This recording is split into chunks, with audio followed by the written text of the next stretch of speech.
Okay, this is my new keyless ignition system, how it works. All I've got to do is unlock the car,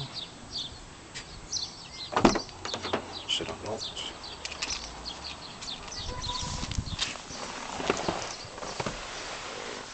first of all that's the button there, and I've got a keypad, so all I've got to do is punch in a code, which I'll just do now.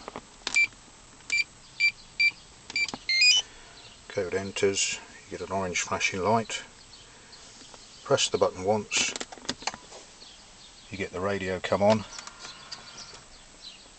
it's the sat nav, so that's ignition 1, press the button again, you get ignition,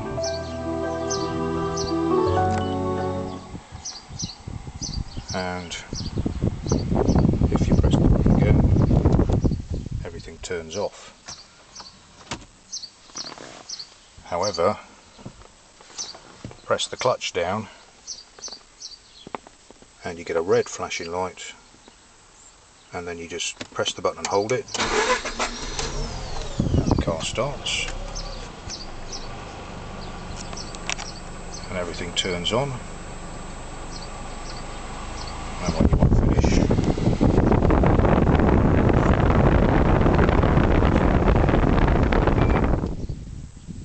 and everything goes off. After 30 seconds the keypad will disengage and deactivate the start button.